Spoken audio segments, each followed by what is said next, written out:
Igbos are not worried about the sharing of the money with Nigerians. All they need is Biafran Republic.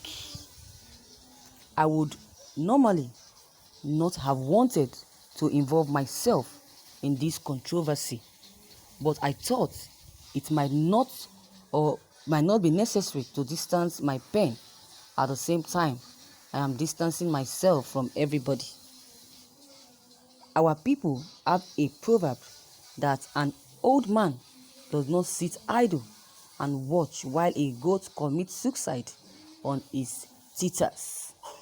I am not suggesting that any Nigerian is committing suicide, but the recent statement credited to Nnamdi Kanu, the leader of the indigenous people of Biafra and IPOB, raises some issues that need to be addressed with the expediency they deserve. The statement, according on confirmed report, was directed to Nigerian President Muhammadu Buhari's wife Aisha, and it said that they have been fooling their fellow Nigerians, and I am certain that Aisha Buhari and her gang will end up in jail. The Peace Accord Forum, a non-governmental organization, immediately republished the statement and dusted its sheets in readiness for war with IPOB.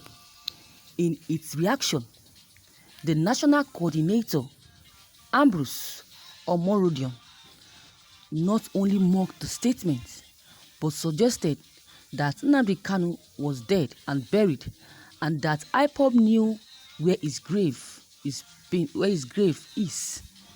In other words, Nnamdi Kanu was not in essence the one burying Aisha. Someone else in his group might have been doing that.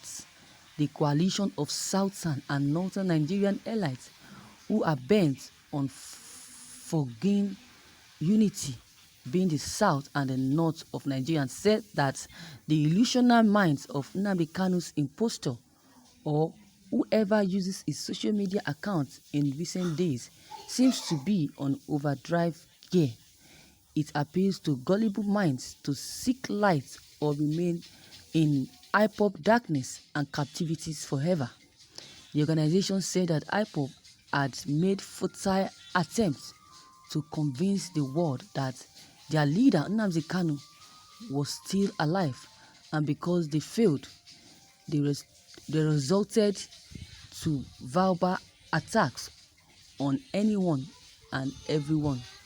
The BAF described the late Nnamdi Kanu as a common criminal, a proscribed terrorist, a fugitive of law, and a coward, and said that it was sharing that the majority of Southeasterners were not like him or his adherents.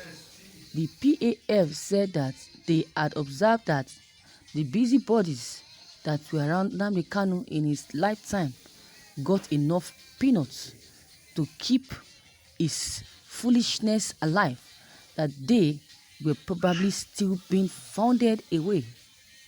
We officially welcome them to the shouting bouts they long started, and would like to ensure them that in this war of propaganda, IPOB will not win.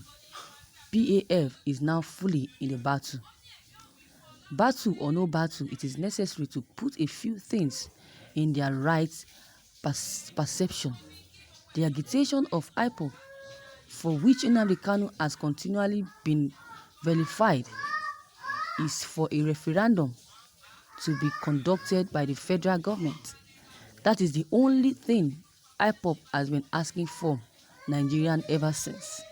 Whether or not Igbo elders would own up that Nnamdi Kanu speaks their mind is a matter of speculation, especially after their threats on the leadership of Igbo. The Apex Cultural Organization of the Igbo and Igbo politicians going abroad. But then, no sensible leader would simply brush the opinion of the youths under the carpet. As our people would say, when a child cries and points towards a direction, either his father or mother is over there. So whether IPOB is making demands on the federal government to conduct a referendum directly through the vocal politicians of Igbo construct or through pressure like the IPOB, the MASSOP or numerous other agitation group in Igbo land, that certainly is not asking for too much. All adult Igbo knows that if the country breaks today, their tribe would be the main loser. In other words, the unity of Nigeria means much to Igbo people, and they know it individually and collectively. They know that a breakup with Nigeria would not be in their best interest. They know even more than that. They also know that even in the states, they have invested their time, money, and skills to help develop. The indigenes would find it difficult to let go. Just like that, they made genuine friends in those states. Any of their governors would readily tell you that Igbo residents in his state are the backbone of his state's economy. So why would they be allowed to go away? As a matter of fact, Igbo are not really worried about sharing the oil money from the east with other Nigerians, contrary to what some northern politicians and businessmen think. They only feel marginalized because the federal government has consistently failed to put them in their rightful place in the scheme of things in the country since they surrendered to Nigeria in order to put an end to the suffering of Biafran women and Nigerians during the Civil War. By right, and given their entrepreneurship spirit, they should have been the one piloting the affairs of the nation with respect to the economic security and unity of the country at least, but that is not the case. Thank you, viewers, for listening to this news. While we understand where it's coming from, however, an Igbo man enjoys all the liberties and privileges other Nigerians enjoy as well, if not even more. Igbos are working in every ministry, departments, and agencies. Igbos are in fact heading many government organizations just like other Nigerians. So where is the marginalization coming from? Do you know where it's coming from? If Igbos talk about presidency, they say they will not accept. All they want is Biafran Republic and not Igbo presidency. If they can be given this republic, they are very much okay. Igbo want the republic, and that is what they want. They want Biafran Republic and not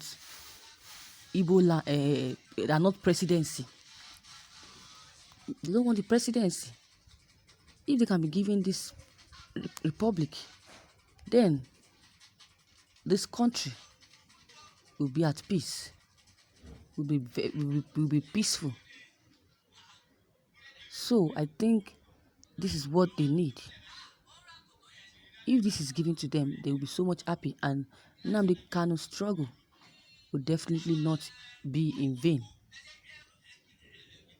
That is what it is. So the gullibility of Nigerians over issues baffles me so well, because this is a lady who tried severally to let Nigerians know the truth, but the cabals shut her up with death.